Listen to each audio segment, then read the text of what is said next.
төрийн өмсгчтэй ам нээвэл зочны ярилцлага эхэлж байна. Энэ удаад бид улсын хурлын гишүүн, улсын хурал дахь хүний эрхийн дэд хорооны дарга Эрдэнэттэй уулзж байна. Тэгэхээр зав гаргасан танд баярлалаа. За танд их баярлалаа хурж ирсэнд. Тэгэхээр арч намын бүлэг өнгөрсөн 7 хоногт бүтэн 7 хоногийн турш бойкот хийж чуулганы хуралдаанд суугаагүй. Тэгээ яг сүүлдээ ерөнхий сайд Баярмаг гишүүн хоёр хоорондоо уулзаад ямар ч гэсэн учраа олсон юм байна. Тэгээ танаа нам бойкотоо ямар ч гэсэн зогсоож байгаа гэж ойлгож байгаа. Гэхдээ ер нь ингэж засаглалын төвшөнд аваачиж тавих шаардлага байсан юм уу гэж хараад байна л да. Та юу? За зөв. За тэгэхээр би бол ямар нэгэн байдлаар хувь хүний үзэл бодол гэхээс илүүтэйгээр зарчмын тухайд ярихад энэ хуульч Ган хуйгийн агаар эрдэнэ Дамдны инх бат нарын бичсэн парламентын дархлаа гэдэг нэг ном байна. За энэ их хөгжтэй түүх одоогоос 631 жилийн өмнө болж ирсэн байхгүй. За юу болсон гэсэн чинь Английн хааны эрх мэдэл их ихтлээ гэдэг 5 гишүүн ер нь хааны энэ төсвийг шалгая хянья гэдэг тийм асуулга тавьж л дээ. За тэгэнгүүт хаан та нар миний тэнгэр язгууртаа маргалдлаа. Ер нь та нарыг ер нь баривчлаа гэд нөгөө парламентын 5 гишүүний чинь баривчлах гад хаан сэргээд агуулад ирдэг байхгүй. Тэгэхэд парламентын спикер буюу манайхаар бол хурлын дарга нь тийм байхгүй гэд үүдэн дээр нөгөөдөлийг оруулахгүй байлгаж байгаа цонхороо нөгөө 5 парламентын гишүүнээ зүхтаалгаж ирсэн байт. Тэгэхээр тэрнээс хоошоогоо яасан бэ гэхээр ер нь энэ хаант засаг болон энэ парламент хоёрын хоорондох нэг юм хил хязгаар тогтсон гэж үзэж байгаа юм л да. Тэгэхээр одоо манай 92 оны үндсэн хуулийн үйлчлэл гол үнэт зүйл бол парламентыг л чадвартай байлгах тухай. Тэр ч утгаараа өмнө нь бас үндсэн хуулийн нэмэлт өөрчлөлт болж 126 гишүүнтэй болж иргэдийн төлөөлөх чадвар гэж бид нар яриад байгаа үстэй. Гэтэл хоёр парламентын гишүүн хоорондоо үг ярихад нар бол тусдаа марах. Гүйцэтгэх засаглалын тэргүүн нь парламентынхаа нэг гишүүн рүү ингэж хилдэг нь өөрөө бас нөгөө энэ харилцан тэнцвэртэй байх хил хязгаарыг зөрчсөн гэдэг асуудлыг л тавьсан. Тэгэхээр ерөнхий сайд өөрөө давхар дээлтэй. Засгийн газрын тэргүүнээс гадна бас өөрөө улсын хурлын гишүүн гэдэг утгаараа парламентын танхимд хоёр улсын хурлын гишүүн гэж маргаж байж болно шүү дээ гэдэг ардын намын хуульч гишүүд өмөрөөд исэн. Танаа намын хуульч гишүүд болохоор эн чинь ерөнхий сайдын хуваар их хурлын гишүүний асуултанд хариулсан учраас эн чинь засаглал хоорондын маргаан гэдэг ингээд хоёр өөр тайлбар. Хэрвээ годамжинд ч юм уу ордны коридор тааралдаад ярьсан бол тэр бол өөр асуудал. Яг ерөнхий сайдыг аль биесны мэдээллийн цаг гэдэг болсон байхгүй. Тэр цаг дээр нь энэ үйл явдал болсон. Тэгэхээр энийг бол яг нэг юм хувь хүн рүү нялзаагаал хувь хүмүүсийн хоорондын маргаан гэхээс илүүтэйгээр бид бас энэ үндсэн хуульд ёсныхоо энэ сорилтоор л туулаад явах хэрэгтэй зүйл. Зүгээр л уучлалгүйх соёлч тэр хэн нэгэн ёс зүйн алдаа гаргасан гэж үзвэл хоорондоо уучлалгүйгээд асуудал бол хүмүүсийн асуудал байж болох ч гэсэн нэгэнт энэ нэг засаглал хоорондын асуудал учраас л ардсан нам таны хэлдэг 7 хоногийн хугацаанд биш пүрэв баасан гараг 2 өдөр л завсралга авсан. Тэгэхээр парламентын 30 жилийн түүхийг харахад л бүх парламентад бол дандаа ямар нэгэн байдлаар бие биенийгээ нэр хооч өгөх нэр хүндэт нь халдах, гүтгэх, эсвэл ингээд гар зөрүүлэх, зодтолдох гэл олон асуудал байдаг шүү дээ. Тэгэхээр энийг бол нэг тийм байх ёстой асуудал гэдэг байдлаар хүлээж аваад тоохгүй өнгөрдөг. За эсвэл хэвлэлээр шүмжлээд өнгөрдөг гэсэн бол энэ удаад бүлэг нь гишүүнээ өмөрөөд ингээд засаглалын хэмжээнд зөрчил үүсгэх гээд байна гэдэг асуудлыг гаргаж тавьснаар арай өөр байна гэж харагдаж байна. За бас яг үг сонголтын үед би тантай санал нийлэхгүй байна. Бүлэг гишүүнээ өмөрсөн биш. Энэ альч намын ямар ч гишүүн үзэл бодлоо илэрхийлсний төлөө бусдаас зөв бус тэр хандлагыг авч болохгүй. Тэр тусмаа бусдаас буюу өөр засаглалын тэргүүнээс парламент өөрөө хяналт тавих субъект шүү дээ. Хууль тогтоох хяналт тавих. Тэр хэрэгжүүлж байгаа хууль нь зөв хэрэгжүүлж байгааг өдөр хяналт тавих чиг үүрэг нь багхгүй. Тэр чиг үүргийнхаа төлөө ингээд асуулт асуунгууд энийг бол ингэж хувийн асуудал байдлаар ойлгож болохгүй. Нөгөө талдаа бол зөв буруу гэж хүмүүс маргаад байна. Гэтэ бодит байдлаа харах юм бол ер нь эдийн засгийн нөхцөл байдал ямар байгаа. Энэ улс орон тэгээд болоод байна уу? Ерөнхий сайдын хэлдгээр амаргүй байгаа. Тэр амаргүй байна. Одоо би танд статистикуудыг хэлэхэд 20 онтой өнөөдрийн 5 жилийг харьцуулахад гурилын үн 42.8% өссөн байна.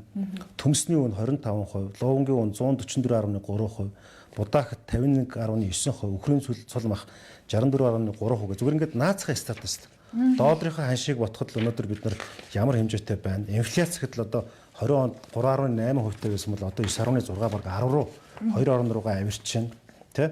Ам доллар гэхэд тухайн үед 20 онд бол 2849.50 төгрөгтэй байсан бол одоо 3570 болцсон байна. Тэгэхээр энэ бол ингээд энэ бол улс төржилт биш бодит байдал юм. Хамтарсан засгийн газар байгуулагдаад ажиллаа хийж яхад хамтарсан засгийн газарт орцсон намынхан гишүүн нь засгийн газрын тэргүүнийг шүүмжлэх дахаар ерөнхий сайд нэлээд эгдүүцсэн болов. Тэгээ энэс болоод Улсын хурлын дарга ер нь одоо ингээд энэ хамтарсан засгийн газар дахь доторх асуудлаа ч гэсэн та нар шийдэ гэдэг үгийг хэлсэн шүү дээ. Одоо эхнэр нөхөр хоёр гэлээд тэгээд нэг суугаад тэгээд явж байгаа замдаа бас нэг нөхөр нь буруу үйлдэл хийгээд эсвэл эхнэр нь буруу үйлдэл хийгээд бол харилцан бие биендээ шаарлал тавих нь зөв бицтэй. Тэгэхгүй болохоор өө чи тэр гэрэлсэн юм чи одоо өхөө хөвтлээ бандан тас гээд ямар ч шөмжилгүй эрүүл сарвал одоо яриа хилцэлгүй байна гэж байхгүй үстэй. Тэрнтэй л адилхан шүү дээ. Зүгээр улс орноо хөгжүүлэх том бодлого дээр бид нар нэгдэж байгаа боловч зарим хэрэгжүүлэх арга замын асуудал дээр улсын хурлын гишүүд бол юм хэлж явах хэрэгтэй. Засагт хамтарсан гингүүтээ бид нар одоо болоод болохгүй байгаа юмыг болоод байгаа юм шигээр ингэж битүү хатуу өөрсдийгөө хуурж болохгүй. Улсын хурлын гишүү яаж тангараг өргөдөө. Тэр тангарагын юг би монгол хүчээр бичүүлээд тавьсан байгаа. Улсын хурлын гишүүн бол маш тодорхой тангараг өргөж байгаа шүү дээ. Тэр улсын хурлын гишүүн хин нэгэн даргад үнэнч байна гэж тангараг өргөөгөө байхгүй. Үндсэн хууль нь буюу ард түмний итгэл үнэмшил үнэнч байх хэрэгтэй байхгүй. Тэр утгаараа бол улсын хурлын гишүүн ямар ч засгийн салаам учрын ямар ч даргад асуулт асууж үг хэлж шүүмжилж болно.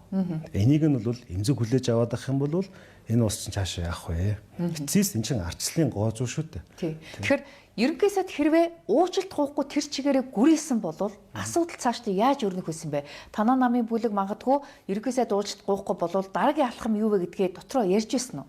Байгаа. Энэ дээр бас тодорхой мэдээллүүдийн чанартай юмнууд бол байгаа.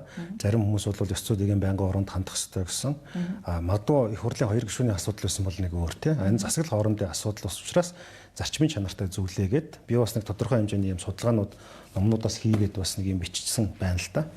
Тэгээ магадгүй арчилсан нам засгаас гарах асуудал хөндөгдөх байсан уу? Та юу ч харж байна. Хэрвээ уучлалт гоохгүй учраа олохгүй байсан бол яг хөө зэр наадлынхан тэр хувь хүмүүсийн гэж байгаа асуудал гэдэг байгаагийн цааталт нь байгаа нөгөө нэг энэ одоо эдийн засгийн зорилтууд байна 14 мега төсөл байна Монголын ард түмний амьдралыг сайн сайхан болгоно гэсэн амлалтанда хүрч чадахгүй бол манлайллын арга барил буруу байна гэд явандаа энэ нь бол манлайллын улс төрийн хариуцлага руугаа явах ёстой болно шүү дээ. Ер нь бол тийм бицтэй. Мянган PR хийгээд гой нэвтрүүлэг хийгээд сошиалоор ингээд түүнийгээ явуулаад байх нэг өөр хэрэг.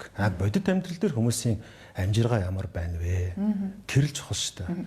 Тэгэхээр танаа намын бүлэг чуулган дээр бойкот хийж яхад яг тэр үед хүний эрхийн үндэсний комиссийн 24 дахь хэлтгэл улсын хурлаар хэлцэгдсэн. Тэгэхээр энэ дээр бол сөрөг хүчний дуу хоолой яа харахгүй дутагдж байгаа харагдсан. Тэгэхээр танаа намын бүлэг ядаж хүний эрхийн хэлтгэл дээр ороод ирч болоогүй юм. За би хүний эрхийн дэд хорооны даргын ажлыг хийж байгаа учраас сонгогдсон ажлыг хийж байгаа учраас энэ дээр бол маш одоо анхаарал хандуулж байгаа.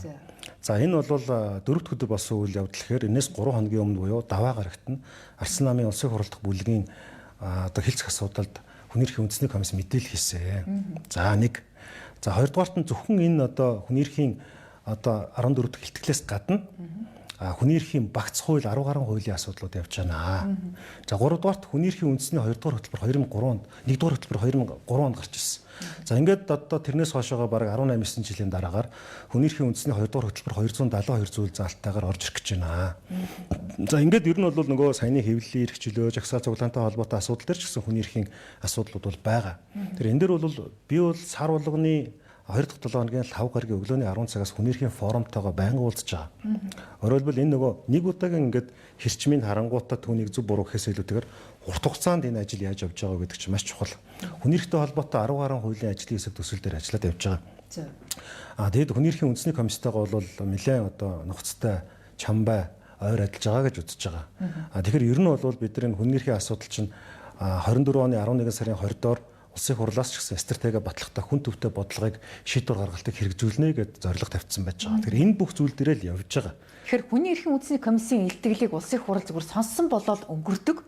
Одоо тодорхой хэмжээгээр яг араас нь хууль яаж хэрэгжиж гэн юун дээрээ болохгүй байна. Яагаад хүний эрх зөрчигдөд байна? Магадгүй хууль эрх зүйн тэр одоо зохицуулалтаа эргэж харах шаардлагатай юу, засах шаардлагатай юу гэдэг дээр анхаарахгүй ингээд тэр чигт нь хайчаад байгаа анзаараад. Яг зөв хэлж байна. Яг зөв. Урд нь ингээд сонсоод өнгөрчдөг байсан шүү дээ. Одоо нэгдсэн үндэсний байгууллагаас нэг 170 орчим одоо улс орнуудаас 170 орчим одоо шаардлагыг Монгол улсад тавьдгийг. За ингээд энийг та нар хэрэгжүүлмээр байна гэдэг. За энэ нь одоогийн байдлаар нэг 70% та байгаа. За энэ оны 11 дугаар сард бид бас нэгдсэн үндэсний байгууллага дээр хүний эрхийн 5 жил тутмын одоо илтгэлээ танилцуулж хилцүүлэх юм байна. Тэгэхээр ер нь бол хүний эрхийн нөхцөл байдал бол Монгол улсад бол хүнд байгаа.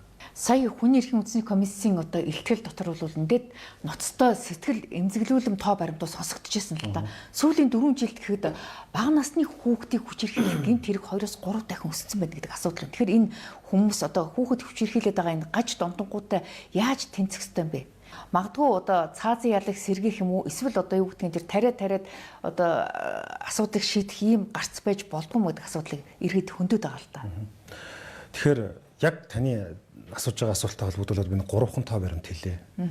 За нэгдүгээрт одоо жишээлбэл өнгөрсөн 24 оны 365 хоног үргэлжилж хахад зөвхөн Улаанбаатарын зам дээр 131 хүмүүс ослоор нас барсан. Та боддоо. 3 хоногт нэг хүн байгааз баг дайнтай орон шиг байгааз. За ингээд нэг тоо. За энэ бол эрүүл аюулгүй орчинд амьдрах эрх зөрчигдөж байна. За хоёрдугаар тоо нь 11, 12, 1, 2 дугаар саруудад ургийн золболт хажиг байдалтай одоо хэрэгс хэтэрсэн нөгөө утааны чи эффект тий энээс болж хичнээн хүмүүс одоо жил 4000 гаруй хүмүүс 4500 орчим хүмүүс шинээр хор тавтартай болж тэнд байгаа одоо өхлийн шалтгааны одоо гол юм нь энэ утаа болоод байдаг тий за ингээ 2 дугаар асуудал зүгээр ингээ би жишээд урдж байгаа ш. За 3 дугаарт нь энэ харт амих мансууруулах бодис сэтгэс нөлөөлөх юм бэлтгэмлийн хяналтгүй маш хүнд байдалтай байгаа энэ нөхцөл байдал амиа оролтын суурь шалтгаан болж байгаа асуудал. Дараад нөгөө нэг мөрөөдөө тоглоом өдр гэдэг ингээ ярих юм бол маш олон асуудлууд байна. За энэний нэг том асуудал нь шилбэл хүчирхийлэлтэй холбоотой асуудал байна. Бага насны хүүхдийн хүчирхийлэлтэй холбоотой асуудлууд байна. Судалгаагаар харахаар шилбэл Америк нэгдсэн улсын судалгаагаар болохоор цаазаар авах ял шийтгэгдсэн 4 хүн тутмын нэг нь хэлсээр байна гэдэг нь нотлогдсон. Amnesty International судалгаа байд. За зөвхөн жишээлбэл. За цаазын ялыг ингээд явуулъя гэхээр өнөөдөр Монгол улсад шүүгчид жишээлбэл хууль шүүхийн байгууллага хэн нэгэн хүнийг хангалттай нотлох баримт нь одоо баталгаажаагүй байхад цаазалсан бол яах вэ? Гэхдээ ялын бодлогыг чангаруулах нь тухайн төрлийн гэмт хэрэг багасдаг гэдэг судалгаа байхгүй наа. Би нэг ингээ зоригтой хэлж шít. Тэгэхээр үндсэндээ бол ингээд хүмүүс юу гэж боддог вэ гэхээр айгүй амархан юм байна. Хүмүүсийг цаазлал ч юм уу ингээл ингэснээрээ л хоронд илүү хийснээрээ асуудал шийдэгчнэ гэж биш. Тэр гэмт хэргийг гарах шалтгаанд нөхцөл буюу тэр нийгмийн суурь урьдчилан нөхцлүүдийг нь яаж байхгүй болох вэ гэдэг зүйлийг л бид нар хийх ёстой болчиход байгаа байхгүй юу? Би жишээлбэл нэг юм дээр маш эмзэглэж байгаа байхгүй юу? За би 20 ангийнхын нэрийг хэлэхэ байлаа. Хүнийрхийн гид хорооны дарга гээд хөрдлөн гишүүтэйгээ явжсэн чинь 2 өөр 20 ангид нэг хохирчтой хүчингийн хэрэгт орцсон насан туршийн хүн байж байгаа байхгүй юу? Хоёр одоо тэгэхээр эн чинь ингээд аюу хэцүү зүйл байхгүй юу? Яг одоо нөгөө хохирчийн юугаар гомдлоор хийчихэж шүү дээ. Тэрийг нотлох бодломж бас хэцүү. Тэгэхээр эн чинь ингээд нэгтлийн субъектив хандлагатай байх магадлал өндөртэй байгаад. Тэгэхээр би туйлаас шудраг шүүхийн тогтолцоотой, туйлаас шудраг яллах тогтолцоотой, хуулийн тогтолцоотой болвол хамаалгаа. Та хүний эрхийн дэд хорооны даргын хувьд бас нэлээд хэдэн ажлыг ахалж ингэсэн шүү дээ. Тэгвэл миний сонсноор та одоо эрүүдийн шүүсний улмаас хохирсон одоо 30 гаруй иргэний хохирлыг нөхөн төлөвлөх асуудлыг ахалж байгааг сонссон. Энэ асуудал чинь аль түвшинд явна? За өнгөрсөн оны 11 сард сонсгол болсон. Сонсгол болсон. За энэ сонсгол яагаад хийгдсэн бэ гэхээр өнгөрсөн оны 7 сард та санаж байгаа бол одоо шүүгэн шийдвэр гүйцэтгэх хэрэг газар одоо байсан 21 настай залуу амнасаа алдсан хэрэг гарсан шүү дээ. За энэ хэргийн ар дээр чинь нөгөө улсын хурлын нэр бүхий 22 гишүүн гар үсэг зураад энэ хэргийг шалгах тухай болсон. Гэтэл нөгөөх маань хэрэг маань бол бас яг нууцын зэрэгтэй хэрэг байсан. Тий, нууцын зэрэгтэй. Тэгээд тэр нууцыг задлж болохгүйсэн бөгөөд хувь хүний эмзэг мэдээлэлтэй холбоотой зүйл байсан. Буюу хохирогчтой холбоотой зүйл байсан. За ингээд яасан бэ гэхээр энэ нь ингээд томроод ер нь эрүүдэн шүүхийн улмаас хохирсон хүмүүсийн эрхийг яаж хамгаалах юм? Хохирлыг яаж нөхөн төлөвлөх юм? Цааш энэ төрлийн гэмтэргийг яаж давтагдахгүй байлгах юм? Энэ систем тогтолцооны асуудал байна уу? Хуулийн төсөл гаргах юм уу? Гэдэг байдлаар ингээд 11 сард эн чинь иргэд олон нийтийн сан санаачлагыг аваад юу болсон байхгүй юу? Сонсгол болсон. Та тэрийг санаж байгаа. За энэ сонсголын дараа хуулзан байнгын орноос ажил хэсэг гаргаад одоо ингээд 5 сарын 10 дараа энэ одоо үр дүн гарах гэж байна. Бид нар 3-4 удаагийн хурал хийгээд ингээд занд нь ингээд явж байгаа. Тэгэхээр таны хариуцсан 30 гаруй одоо хүн чинь яаж хогсон олон сар жилээр одоо хэлсээр хоригдсон юм уу? Эсвэл одоо ямар нэгэн байдлаар сэтгэл санаа бие махбодын хохирол одоо учирсан юм уу? Би одоо энэ хэргийн асуудлаар энд ярих боломжгүй л дээ. Яг л хэрэг чинь ингээд зүгээр нийтлэг нь шүү. Улс төрчийн дур зорго. Хууль хүчний байгууллагын хуулийг хэрэгжүүлэх хэм хэмжээг давж хүний эрхийн ноцтой зөрчил болж тэдэнд аливаа хэргийг хүчээр тулгах хүлээлгэхэд одоо тийм одоо нөхцөл байдал үүсгэсэн ийм хэрэгүүд ихэнх нь байгаа. Тий. Тэгэхээр хохирлын хэмжээ гэж тооцоо гарч байгаа гэсэн үг үү? Одоо энийг ингээд тооцож гаргах харин аргачлалыг бид нар яаж тодорхойлох вэ гэдгийг судалгаа авч байгаа. Энэ бол шинжилгээ ухааны криминологи талаасаа яг энийг бид нар юу гэж дүгнж үзэх вэ? Олон улсын жишг ямар байдаг вэ? Монголд жишээлбэл хохирлыг одоо нөхөн төлөхөд тэрийг эхлээд яаж тодорхойлох юм? Дараад нь түүнийг яаж хэмжих юм? Тэрийг яаж барагдуулах юм гэсэн аргачлалуудын талаар л одоо ингээд бид нар судалгааны төвшөнд ажиллаад одоо нэг жоохон ингээд зэгцлэг шатандаа авч байна л гэсэн үг. Тэгэхээр цаашдаа ер нь хууль хүчний байгууллагуудын алдаа оноог цэгэнжихын тулд зөвхөн улсын хурал нэг сонсгол хийгээд өнгөрөх биш. Ерөн зүгээр прокурорын дэргэдэх мөрдөх албыг сэргийж байгуулах юм бол энэ асуудал нь бас ингээд хяналттай явах боломж гарах юм биш үү гэж хараад байна. Яг зөв. Одоо энийг бол Тэмүүжин гишүүний ахсан ажлын хэсгээр явж байгаа. Ер нь 7 хууль маш яралтай хэрэгтэй байна. Тэрний нэг нь бол бие даасан мөрдөх албыг байгуулах ёстой гэж үзэж байгаа. Бие даасан мөрдөх independent agency гэж хэлж байгаа шүү. Тэгэхгүй болохоор нөгөө одоо энийг гэхдээ би барин тайван хэлэхэд хэцүү л дээ. Авилгатай тэмцэх газар, тагнуулын ерөнхий газар, цагдаа, прокурор гэдэг байна шүү дээ, тий. Тэгэхээр эдний ингээд ямар нэгэн байдлаар нөлөөнд орохгүй байх л тийм одоо субъектив ашиг сонирхлыг хязгаарлах эрх зүйн боломжтой тийм бие даасан мөрдөх алба байх ёстой гэсэн зарчимтай байгаа. Гэтэ энэ бол одоо ингээд төслийн шатанд явж байгаа. Цаашаага энэ маань бас одоо байнгын хорооллон улсын хурлын чуулганаар хилцэгдээд ямар нэгэн байдлаар үр дүнд гараасай гарна байх гэж бодож байгаа бар гарах ёстой л гэж үзэж байгаа. Тэгэхээр Монгол хүн одоо эрүүл аюулгүй орчинд амьдрах эрх нь ноцтой зөрчигдсөөр одоо олон жил болж байна. Тэгэхээр та өнгөрсөн намар утааны сонсголыг зохион байгуулсан хүн л дээ. Тэгэхээр энэ утааны сонсголоос ямар ч үр дүн гарсангүй зүгээр л нэг хэдэн албан тушаалтнуудаас нэг одоо тоо баримт сонсоод өнгөрлөө гэдэг шүүмжлэл гарсан. Энэ шүүмжлэлийг та хүлээж авах уу? 50 дээр нэмэх нэг хүлээж авнаа. За яагаад тэгэхээр өнгөрсөн энэ 10 гаруй жилийн хугацаанд утааны асуудлаар маш их мөнгө угаалт болж. Ойролцоогоор мэдэгдэж байгаа шүү. Манай экспертүүдийн хийсэн судалгаар 1.9 их найд буюу триллион төгрөг зарцуулагдсан байна. Хэрвээ энэ мөнгөний зүгээр талаар нь л дулаалга хийсэн байхад утаа чинь 70% багассан байх. Нөгөө алдагдсан боломж гэдэг шиг тийм боломж байжээ. За эндээс бодтойгоор одоогийн байдлаар нэг 196 тэрбум төгрөгийн 10 гаруй хэрэг зөрчил одоогийн байдлаар мэдэгдэж байна. За 196 тэрбум төгрөг. Зориулт бусаар. Тий, одоо үр дүнд хүрээгүүл гэсэн үг шүү дээ. Хууль бусаар. 196 тэрбум. За тийм. Утаагүй 100 муух гэл янз бүрийн яндан мандан гэл нэг тэр асуудал. За тий. Тэгэхээр энэ яасан гэхээр 25 оны 2 сарын 3-4-ний өдөр сонсгол болсон. Тэрнээс өмнө 4 дэд хилцүүлэг болсны би утаа ба эрүүл мэндтэй холбоотой дэд хилцүүлгийг ахсан. За 10 хэдэн жилийн хугацаанд энэ утааны эсрэг тэмцэх байгууллага маань 8 удаа өөрчлөгдсөн байхгүй. Заримдаа нийслэл рүү, заримдаа эрчим хүчний яам руу, тэгээд байгаль орчны яам руу, тэгээд одоо ингээ ерөнхийлөгчийн хаман газар руу хүртэл явсан биз дээ. Ингээд нэг эзэн байхгүй. Одоо нэг нийслэл хүлээж аваад ах шиг байна. За тий эзэн байхгүй. За ингээд нөгөө эрүүл мэндийн асуудал. За дээрэс нь энэ хууль эрх зүйн орчин тодорхой биш. Яг тэгэхээр ингээд салбар дундын хаягдсан зүйлүүд ихтэй. Өө энэ байгаль орчин уур амьсгал өөрчлөлт яам мэднэ. Өө тэр эрчим хүчний яам мэднэ гэдэг дундаа эзэн байхгүй. Хаягдсан. Тэгээд тэр нь хүнийхэн зөрчил болоод байдаг, мөнгө урсаад байдаг.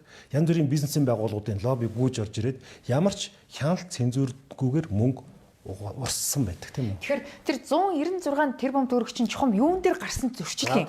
Одоо энэ түлшний 2 үйлдвэр байгуулсан шүү дээ, шахмал түлшний. Тэгээ энэ 2 үйлдвэр чинь бол одоо айл 10 жилийн өмнө хоцрогдсон технологи одоо Монголд сая оруулж ирсэн гэсэн. За тэгээ 3 дугаарт нь технологийн асуудал байгаа юм. За ингээд олон асуудлууд байгаа шүү заяа. Гэхдээ эндээс хоёлаа зүгээр зах зохыг ярьж шүү дээ. Тэгэхээр эртээр нийслэлийн 2040 нөгөө дунд хугацааны хөтөлбөрийг ярихад их хурал дээр бас би хотын дороос асуусан л та. Тэгэхэд бол хүндрэлийнхаа хэрээр хөлөөж ийнэ гэдэг зарчим хэлж ил. Өөрөөр хэл 30 он гэхэд бол утааг 50%-аар 35 он 70% бууруулна гэж байгаа юм. Өнөөдөр нийслэлд бол нэг сая 600 мянган гаруй хүн амьдарч байна. За тэгэхээр энэ өөрөөр хэл одоо юу гэдэг гэр хороол гэж яриад байгаа тэр зүйлийг одоо ингээд дахин төлөлтийн асуудал гэж байгаа улс төрийн зорилгоор гацсан одоо газтай болгоно гэж тэгж байгаа шууд ингээд нэгдсэн дэд бүтцээс одоо ингээд 14 хотыг байгуулна гэж яриад шүү дээ. 9 6 дүүрэг 14 хуваана гэж яриад шүү дээ. Гэхээс илүүтэйгээр self sustain буюу бие даасан энэ төвүүдийг бий болгох нөгөө пассив технологи нөгөө дулаалга гэдэг тийм үү яаралтай хийж болох энэ өнцгүүд байгаа юм аа. Ингэснээрээ бид нар яаж нэхлээрээ одоогийн байдлаар нэг 650 тэрбум орчим төгрөг бид нар одоо зүгээр ингээд зарцуулах юм бол дулаалгад одоо ингээд хөрөнгө оруулалт хийх юм бол утааг маш хурдан хугацаанд 2 жилийн дотор 70% бууруулах боломж байна. Тэр одоо энд бол яг хөө гэхээр төр хувийн хвшил маш хурдтайгаар хамтарч инженерүүдийн шийдэл хийж иргэдтэйгээ хамтарч ажиллах хэрэгтэй болчиход байгаа байхгүй. Тэрнээс биш одоо хин нэгэн хүнд аливчийн наатгаа ингээд шийдгээд даатгаад үлдээж ерөөсөө боломгүй байгаа. Тэгэхээр одоо ингээд өнгөрсөн хугацаанд энэ шахмал түлшний найрлага нь хангалтгүй байгаа учраас одоо эндээс одоо хорт тавдар үүсгэх бодис илэрч байна гэд эмчнэр нь хүртэл мэдэгдсэн шүү дээ. Та чин бүрэн гишүүний одоо илтгэлээс сонссон л баг тийм үү. Тэгэхээр одоо энэ шахмал түлшийг яаралтай сольж найрлагыг нь сайжруулах шаардлагатай багт ч одоо ч гэсэн тэр найрлага технологи нь хэвээрээ ингээл энэ намартай золгох шинжтэй байна.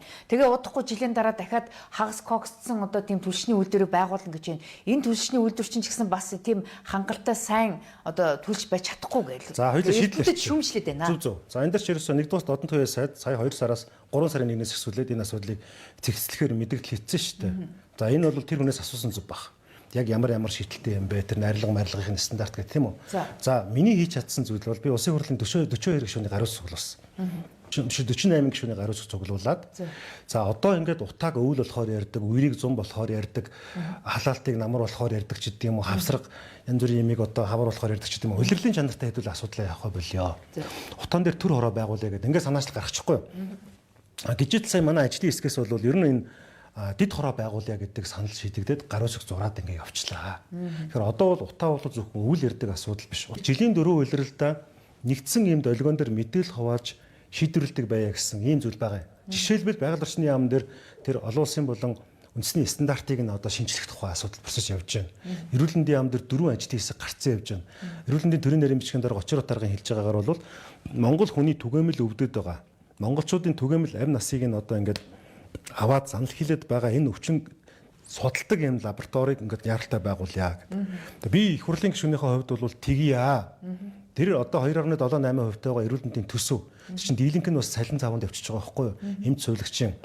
Тэгвэл одоо нэг юм цохилтын тунгаар энэ монгол хүн заавал солонгос руу юм уу бус оронд очиж тэр одоо эмчилгээгээ хийлэгдэг биш те. Яагаад гэвэл энэ Монголдо энэ асуудлыг онцлоод Монголдо байтугай 6 орон нутгийн бүс байна тийм үү? 6 орон нутгийн бүстэй энэ онцлогооны хамгийн сүүлийн үеийн иж бүрэн төвүүдийг байгуулж тэнд байгаа хүний нөөцийг сургаж тэнд ажиллах хүний нөөцийн нийгмийн асуудлуудыг шийдэх ёстой гэсэн ийм байр суурьтай байгаа байхгүй. Тэгэхээр нэгэнт бидэрт мөнгө байхгүй ш байгаа байхгүй.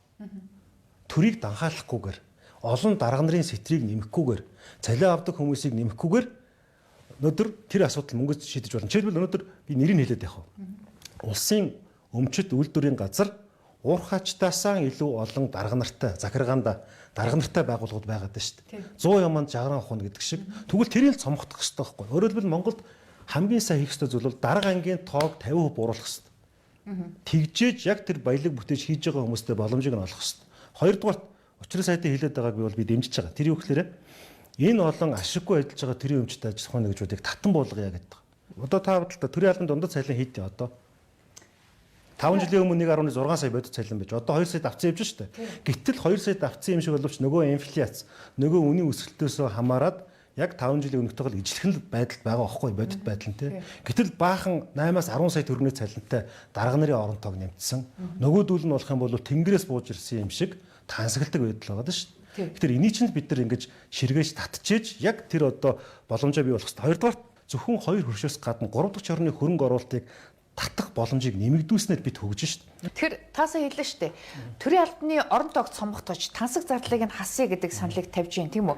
Тэгээ энэ замаар илүү гарсан мөнгөө хэмсэн мөнгөөрөө эрүүл мэнд боловсрол энэ одоо утааны эсрэг арга хэмжээнд зарцуулъя гэж та санал гаргаж байгаа юм. Тэгвэл улсын хурлын гишүүд өөрсдөөсөө манлайлж эхэлж болдгоо юм уу? Улсын хурлын одоо 126 гишүүд өнөөдөр одоо цалин нь огцом нэмэгдсэн 7-8 сая төгрөгийн цалин авж гин. Дээрээс нь одоо сар болгон 10-аас 20 сая төгрөгийн нэмэлт ямар нэгэн байдлаар урамшуулал янз бүрийн зардал гаргадаг юм байна шүү дээ. Тэгэхээр эн чинь татвар төлөгчдийн мөнгө та бүхэн өөрсдөөсөө эхэлж яг зөв. Яг зөв. За улсын хурлын гишүүнийг 4 сая гаруй төгрөгийн цалин авчих шүү. За таних хариу өөр юм болов. Би л 7 сая төгрөгийн цалин аваагүй байгаа шүү. Яг одоо бичигддэг цалин. За магадгүй нөгөө доктор цолмол гэдэг ингээд бичигддэг цалин 7 сая. Тэгээ гар дээр 5 сая ирдэг гэд. Тийм үү те. Нилээд хэдэн гишүүн авдаг гэж хэлсэн тийм. За яг би зүгээр ийм л бодолтой байгаа. Яг юунд яагаад хөрөнгө оруулалт хийх ёстой вэ гэдгийг наривчлж гаргаж болох гэдэг байгаа байхгүй юу? Жишээлбэл ангаахын салбарт, эмнэлгийн салбарт тийм үү? Ингэж хөрөнгө оруулалт хийх зайлшгүй шаардлагатай байна гэд. Тэнгүүд төсөв ингэж данкааж орж ирэнгүүт ерөнхийлөгч хориг тавингууд хөрөнгө оруулалтын төсвийг 20% дасчлаа штэ. Хасчлаа штэ. Тэнгүүд нөгөө боловсрлоос ч хасагдчих. Энэ хажуу талын төрийн засгийн хамгаалалтын эмнэлгээс шийдвэл тэр хүн төгрөг хасагдчихж байгаа байхгүй юу? Боловсролын салбар, эмнэлгийн салбараас бүгднгээс нь хасагдчихж байгаа байхгүй юу? Эхлээд өнөөдөр Монгол хүний аюулгүй байдал, эрүүл аюулгүй байдалд амин чухал занал хийлээд байгаа зүйлүүд юу юм бэ гэдгийг тодорхойлчих л доо. Наа утааны чи асуудал гарч ирнэ, төгжрөлийн чи асуудал гарч ирнэ, боловсрол эрүүл мэндийн асуудал чи эхлээд гараад ирж байгаа үстэй. Тэгвэл энэ зүйлүүд дээр мөнгө харьлахгүй. За тэгвэл мөнгийг танаж болох зүйлүүд нь юу юм бэ гэдэг чи эндээс гараад ирэх байхгүй юу? Тэгвэл дарга нарын тансаглал, гадаад дотоодод үр ашиг багтаа шүү. Би үр ашигтайг нь хэлэхгүй. Үр ашиг багтаа явж байгаа зүйл те. Энэ бүх зүйлийг чинь бид нар хэмжиж болох байхгүй да. Жишээлбэл одоо ингээд та сардаа улсын их хурлын тамгын газраас одоо 10-аас 20 сая төгрөгийн тодорхой хэмжээгээр урамшуулал зардал авдаг гэж ойлгох уу? Энэ ингэдэй. Хоёр төрлийн зардал бид нар авдээ. За нөгөө ам нээвэл гэж байгаа. Энийг урд нь гişүүд зөндөө ярьжсэн. Нэг нь тойрогт ажиллах, зарцуулах мөнгө гэж байдаг. За энэ дотроо шүү те. Улсын хурлын гишүүн хуулийн төсөл одоо босруулъя. За хууль судлаачтай баг ажилуулъя. Нэг. За хоёрдугаарт нь одоо шилбэл би шилбэл 310 мянган сонгогчтой Дархан Сэлэнг Төв аймгаас гарсан байна да. Сонгогдсон байна да. 48 мянган хүний санал авсан байхгүй юу? За тэгэнгүүт 3 аймгийн сум 48, сумтай тэнцэгт 74 нэгж 181 баг дээр би ажиллах хэрэгтэй болж таарж байгаа. За та сонирхох юм бол би сар болгон нэгний өдөр сая 5 сарын 21-нд 10 дахь сарын тайлан хийлээ, захин тайлан хийлээ. Бүх үйл явдлуудаа монгол өчгээр кириллээр бичиж гаргадаг байхгүй юу? Гол нь хүн мөнгө зарцуулж болно. Тэр нь тодорхой хэрэгтэй, заашгүй ил тодол байх ёстой шүү дээ. За тийм. Юуны мөнгө бол улсын хурлын гишүүний цалин бол 2 хуваагдаж орж ирдэг. 2 сая хэдэн зуун, 2 сая хэдэн зуун гэж 2 хуваагдаж орж ирдэг. Тийм. Жишээлбэл яг тань шиг одоо ингээд ажлын хэсэг ахалж байгаа, дэд хороо ахалж байгаа хүнд бол тодорхой хэмжээгээр нэмэлт зардал шаардлагатай байж болно. Одоо их хурлдаа суудаггүй, сонгогчтойгоо уулздаггүй нэг ийм үл мэдэх гишүүд байна шүү дээ, тийм үү? Тэгэхээр тэр гишүүд яагаад ингээ энэ зардлаа одоо ажлаа таслахныхаа төлөө сонгогчтой бараагаа харуулаагүй төлөө аваад байгаа юм бэ гэдэг асуулт байна. Их хурлын гишүүнд ер нь ямар зардал гардаг вэ гэхээр нэг ийм зардал гарч байгаа. За цалин, өөрийнх нь цалин. За нэг зөвлөгтэй байд. Тэр зөвлөгийнхэн цалин. Нэг туслахтай байд. Тэр туслахын цалин. Нэг одоо бие төлөөлөгч нөгөө тойргоо сонгогдсон бол нэг бие төлөөлөгчтэй байд. Ийм 4 хүний цалин татвар төлөгчдийн халааснаас гарч байгаа. Гол нь одоо шилбэл би бол 17 ажил хэсэгт байна. 3-4 ажил хэсэг ахалж байна. Тэр одоо энэ дээр зардал гарнаа. Хүний эрхийн дэд хороо гингүүт хүмүүс өдөрт 40 олон гомдол ирдэг. Хүний эрхийн дэд хороо гэдэг чинь тусдаа хангамж байдаггүй байхгүй юу? Үгүй. Тий. Одоо би энэ их хурлын гишүүний хөрөнд тэр ажлыг хийн. Тэр дэд хороо чинь тодорхой хэмжээгээр үйл ажиллагаа явуулж байгаа юм чинь төсөв зарцуулах хэрэг байгаа үгүй. Байхгүй. Юу гэсэн үг вэ? Тэгээ та одоо өөрийнхөө гишүүний одоо зардлаасаа үгүй харин хэлээ л да. Дэд хороо бол хууль зүйн байнгын хороонд иргэд байдаг. Тэгэхээр одоо дэд хорооноос хийх гэж байгаа ажлуудыг хууль зүйн үндэсний хууль зүйн байнгын хороогаа л одоо өргөн мэдвэл тэндээс шийдвэр гарвал тэндээс төсөв гаргаж авна шүү дээ. Тий. Дээрэс нь саяхныг бол энэ дээр бол шийдвэл референт аль биесний референт дээр байхгүй шүү дээ. Дээрэс нь их хурлын гишүүн тустай машин унаа гэж байхгүй. Жолооч гэж байдаггүй. Тэгэхээр нөгөө боломжтой хүмүүс нь хуваарь жолоочтойгоо гэрээ байгуулад машин тэргээ унуулад явдаг баг. Тийм. Би өглөө ороо ажилдаа дандаа дугуугаар ирж очдог. Та миний цаг утсан дээрээс хэдэн цаг хэдэн минутанд дугуугаар яаж ямар замаар ирснийг харж болно зүгээр чи. Таныг төрийн үйлчилгээнээс машин аваач болно гэж хэлж. Тэгэх юм бол нөгөө мөнгнөөс нь авдаг байхгүй юу? Гишүүний одоо тэр зардлаас хасагдана. Тий, тэр зардлаас хасагдаад байна. Одоо жишээлбэл нэг удаа жолоочоор төрийн үйлчилгээний жолоочоор хургуулах юм бол хэр хэмжээний мөнгө хасагдах уу? Би нэг ч удаа хургуулж үзээгүй байна одоо. Ерөн зүгээр мэдэхгүй байна. Тэрийг километрийн хэдээр тоостог яадаг гэдгийг мэдээгүй. Би хотод дотор нэг ч төгжирдэггүй байхгүй юу? Би өвлжөнгөө алхсан. Гэрээсээ ордон руу 40 минут алхахтай. Ажлаа тараад 40 минут алхахтай. Энийг суугаа ажлын чинь хажуугаар бас нэг хөдөлгөөн хийж явах бол болохгүй байна. Дулааны үйлрэлд бол дугуугаар явцдаг байхгүй юу? Би 10 хэдэн жил дугуй унж байгаа. 18 жил дугуй унж байна. Намайг одоо баг бүгдийн ордны үүтэнд нөгөө оруулдаг гаргадаг залуучууд бүгдээрээ мэдчихэж байгаа дөө. Энэ ордны гадна чинь одоо 126 гишүүний машин одоо багталцахгүй л ашиг байна. Тэгээд ихийнх нь дандаа маш өндөр үнэтэй шинэхэн джипүүд л харагдаад байна л дээ. Тэгэхээр тэн дотор таны машин байхгүй гэж юу? Яг одоогийн байдлаар ордон дотор миний машин байхгүй байна. Тийм. Би ч өнгөрсөн 11 сар 12 сард машинаа зарцсан. 2 машин байсан зарцсан байна. За тэгэд одоо нэг ачааны машин аваад хөдөө явахад гээд юм бүхэхтэй машин аваад би ч нөгөө нэг Sprinter Camper of Mongolia-гийн админ штэ. Аялын машин тогтчулдаг байхгүй манай баг. Тий. Тэгээд тэрийгээрээ одоо нэг хүчин машин аваад тоноглоод янзалдаг байсан 2 машина зарцсан. За. Одоо нэг машин дээр одоо тоноглохын ажил болчихсон явж байна тийм. Тэрнээс одоогоор надад ямар нэгэн жип алга. Тийм. За тэгэд улсын хурлын гишүүн болохоор гишүүдийн цалин орлого одоо нэмэгддэггүй маа гэд ядаж одоо хувийн бизнесэнд цэцэглээд байдаг ийм тал анзаарэгддэг л да. Тэгэхээр та хувьдаа бизнестэй юу тэрийг ямар нэгэн байдлаар их хурлын гишүүний хуваар ч юм уу дэмжих магадлал байгаа да. За та илрүүлээд гараад ирэх юм бол би таны амсан болгоно чинь өгье. За. Би бол хэдэн бизнестэй. За. Нэгдүгээр бизнес нь болох юм бол би номын бизнестэй. Энийг олон жил хийж байна да. За. Та мэднэ үстэй. Би ч одоо нэг 10 гаруй ном бичлээ шүү дээ. За тэгээд өөрийн бичсэн номоос гадна эрхлэн гаргасан ном гэдэг Jack Weatherford сангийн тэргүүнээр адилж ирсэн зөндөл номнууд гарсан да. Тий. За тэгээд жишээлбэл Интер ном дээр зарагдсан ном, Хитэн дөрвийн ном, Эрдэнэ болдын одоо нэр дээр зарагдаад Хитэн дөрвний татвар улсад төлөөд Хитэн дөрвний ашигтай ажилласан бүх мэдээ тооцоо нэм байж байгаа. Сүүлүүд ер нь номын бизнес бас одоо багасах магадaltaй байна. Өөрөөр хэлбэл залуучууд харьцангуй сошиал ертөнц рүү анхаарад ер нь ном унших дурггүй болсон байна шүү дээ. Тэгэхээр таны номын бизнес нөлөөлж байна уу? Одоо би нэг миний номын бизнес гэж байгаа юм одоо их ашиг багтаа болцсон. Нэг хэсэг чинь бас айгүй цэцгэлтэй үе байсан. Би бүр миний жишээлбэл хоолоогоор уншсан өнөөгийн Jack Weatherford-ын өнөөгийн ертөнцийг үндэслэгч Эзэн Чингис хаан ном 12 CD-тэй ном тухайн үед 49 мянган ширхэг CD зарагдчихсан шүү дээ. Оо за. Тухайн үед одоо 2013 4 оны үед тэгээ би чи нөгөө ипотекийн югаар нөгөө зээл авцсан байсан чинь жилийн дотор зээл мэлээ төлөөд анхныхаа байрыг авч илээ шүү дээ зүгээр. Тий. Ер нь тийм тухайн үед тийм байсан. За одоо бол би бол Marsfeed төслөөс их хурлын гишүүн болоод би ажиллаа өгсөн. Гэхдээ манай Marsfeed төсөл явж байгаа олон улсын хөрөнгө оруулалт татах томоохон ажил хийгдэж байна. За 3 дугаарт би ч нөгөө байт хорооны холбоон дээр бас ерөнхийлөгчөөр ажиллаж хагаад сонгуулийн өмнөх жилээс ажиллаа өгсөн. Тэнд бол та мэдэндээ нөгөө 58 хоногийн дотор 1400-өөс 552 сая төгрөг босгож байт хорооны олон улсын стандарт талбай байгуулад 40 эдэн хуудастай тэр хүмүүсийн хандивыг ил тод гаргаад сэтгүүлээр гаргаж ирсэн байхгүй. Би өөртөө нэг юмд бол бахархалтай байдаг. Миний бүх юм ил тод байдаг. Ил тод байдаг. Ямар мөнгийг юунд зарцуулсан. Тэр байтугай Харвард руу явахдаа $127 мянган $62,500 нь бол босгосон. Хичнээн хүнээс босгосон бэ гэдгийг нэг бүрчлэн бичээд 16 онд Скватер дүүргийн төгсөж ирээд Скватер дүүргийн иргэдийн хурлын төлөөлөгч бол сонгогдохдоо олон зуун хуудас хандлагчдын тайланд биччихсэн. Хэрвээ АТГ авлагтай тэмцэх газрын вебсайт руу ороод Харвард руу явахдаа хэн хинээс хитэн төгрөгийн хандив босгосноо харах юм бол тэр ямар ч ороод харж болно. Үлдсэн мөнгөний 12 жилийн хугацаатай Харвардаас зээлж авч ирсэн байхгүй юу. Тэгэхээр ингээд бүх зам маань бүх юм нээлттэй ил тод байна.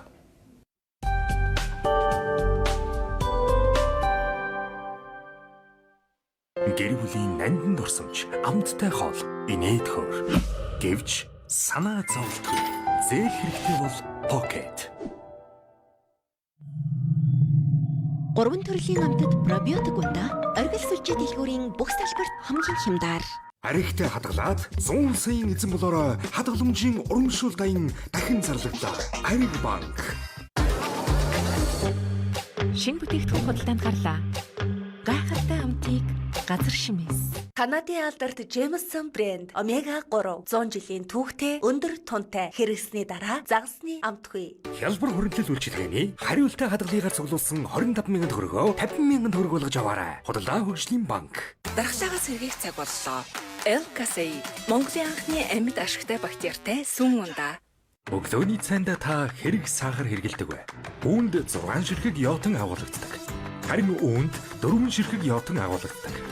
Өглөөний цагаа эрүүл шимтэй болгоё. Түрхдэг ногоо талах салаад.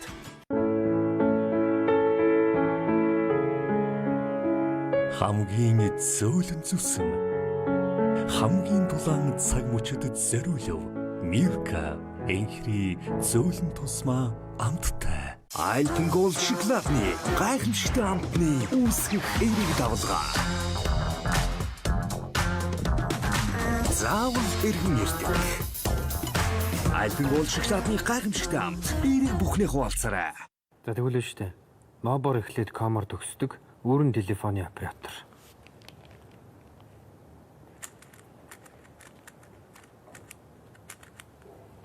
Мобор эхлээд комор төгссөн.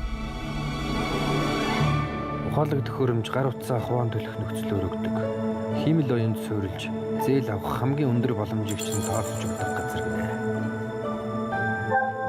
Хөш. Мобоком шүү.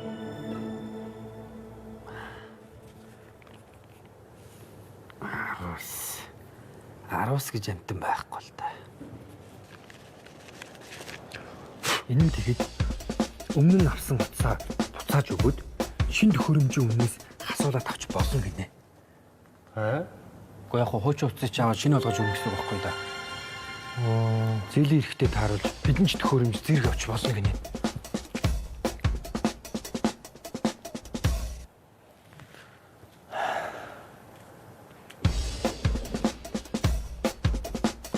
Мобоком. Түрүүнд надад хэлсэн шүү дээ. Том зургаар нарнаа.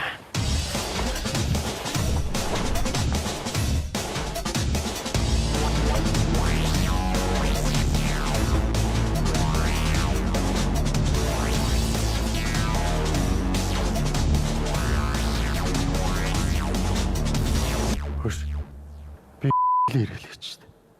Би тэгээ зээл авч болох юм уу? Хүн болгонд нээлттэй хэлгэж ин болох байл хөтэй. Наадах ч олжул гар утсааныг сольчихсан.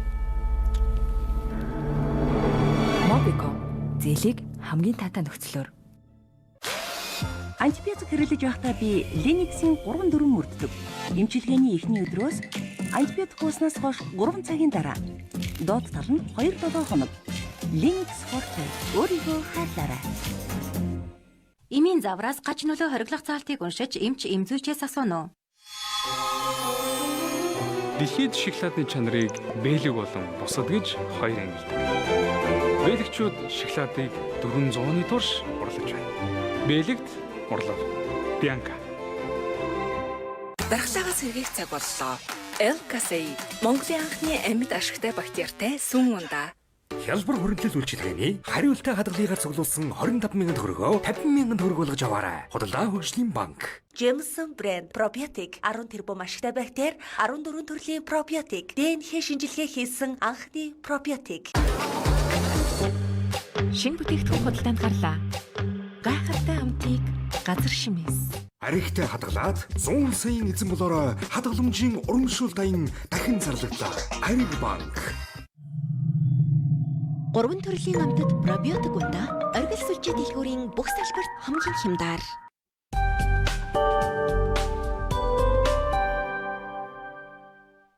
Та Харвардд магистр хамгаалалтаа би таныг магадгүй боловсролын зээлийн сангаас одоо арын алгаар зээл авсан болов уу гэж хардаж ирсэн л та. Тэгээд тэр зээлээ төлснө үү гэж асуух гэсэн чи та сая одоо $62,000 хүмүүсээс одоо хандив аваад бүрдүүлсэн гэж хэлжлээ.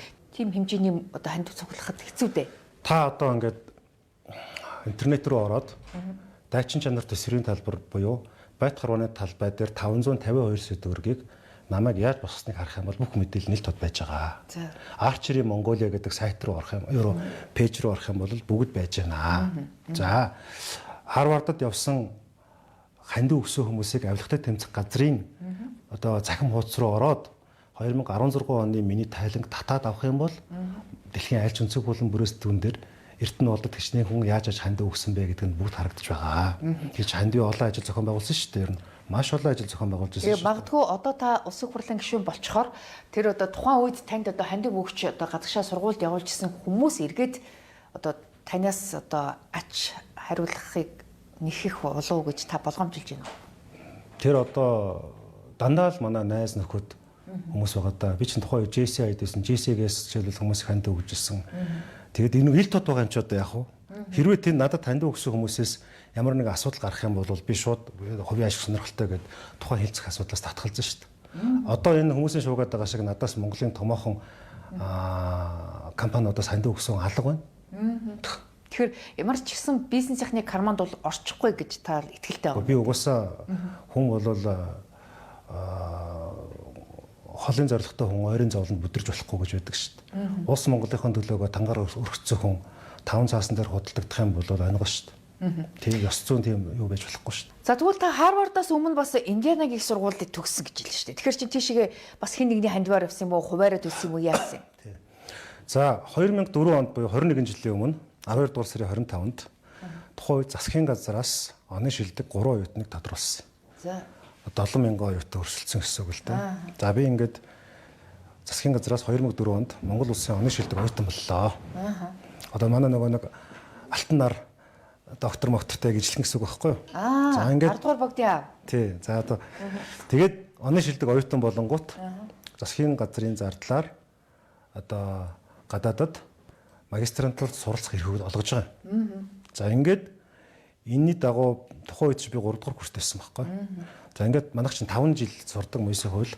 Ингээд 5 жил төгсөөд тэгэд Индианагийн их сургуульд тэнцээд Индианагийн их сургуульд сурсан. Тэр тухайн үед яадаг гэсэн бэхлээр нөгөө ээж аваахан байрыг барьцаалдаг байсан. За. Нөгөө алга болчих болохгүй. Татвар төлөгчдийн мөнгөөр сураад алга болчих болохгүй шүү дээ. Тийм шүү дээ. За ингээд хурж ирээд 5 жил яг гэрээний дагуу ажиллаа хийгээд төрд ажилласан гэсэн үг. За. 5 жил яг төрийн албанд ажиллаад гэрээнийхээ үүргийг дуусгаад ээж аваахаа байрыг барьцаанаас судлуулж ирсэн. 15 онд энэ асуудал дууссан байхгүй. Тэгээд тухайн үед би 15 онд чи Харвардд 5 жил Монголд ажиллаад буцаагаад Харвард руу сургуульд явахдаа ямар нэгэн байдлаар нөгөө зарим хүмүүс бас тэгээд ах шиг байлаа. Харвардд бас дахиад зардлаар суусан тийм бол байхгүй л дээ. Тийм байна. Зарим хүмүүс ч одоо дэлхийн шилдэг их сургуулиудад сурах эрх авсан мөртлөө тийшээ яваагүй эндээ үлдсэн мөнгөний өөр юмд зарцуулсан гэдэг асуудал хэл амд ороод исэн. Тэгэхээр та яг төгснө үгүй юу гэдэг бас эргэлзээ байна. Тийм тэгээд диплома маань тэр байж байна ард. За. Индианагийн их сургуулийг 2008 оны төгссөн диплом маань байж байна. Харвард их сургуулийг 2016 онд төгссөн диплом маань байж байна. За. Гишүүнийхээ өрөөнд ингээ авчир хатдсан шүү дээ. Яг зүгээр ийм л юм байна. Наа чинь бол яасан гэхээр нэг 2-3 мянган хүн ингээ суржээ. Гэхдээ нэг гэр бүлийн хэд хэдэн гишүүн хамт сурцсан гэхээр хэрэгэлзээтэй болчиход байгаа. За хоёрдугаарт сургууль сурна гэж яваад буцаж ирлгүй алга болцсон. 190 орчим хүн байгаа юм л. Тэгэхээр чи энэ чинь одоо нөхөн төлбөр гэрээний үүргийг биелүүлэх ёстой шүү дээ чинь тийм шүү дээ. 5 жил одоо төрд зүтгэх ёстой. Гэхдээ ер нь бол миний бодлоор ингэх ёстой юм байл. Тэгэд болж игэл ер нь энийг ингээ буцааж төлөвлөх ёстой юм байл. Гэрээний үүргээ биелүүлсэн ч гэсэн буцаад бүрдүүлээд сан байгуулах ёстой. За тэр нөгөө алга болцсон гэрээний үүргээ биелүүлээгүй хүмүүсийг бол зарлаад одоо тэнд бол одоо залингийн хэрэгээр хэрэг үүсгэж ёстой. Одоо шулуух хэлж шүү дээ. Бүгдийн төр буцаага төлбөрийн төлөвлөх ёстой юм байл.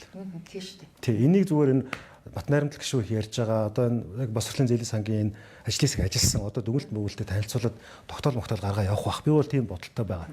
Та тэгэхээр энэ Марс V гэх төслийг ахалж санаачилсан юм а. Тэгэхээр энэ төсөл чинь яг одоо ямар учиртайсан бэ? Гадны төсөл юм уу? Эсвэл одоо Монголын залуучууд өөрсдөө санаачилсан юм уу? Ямар учиртай юм?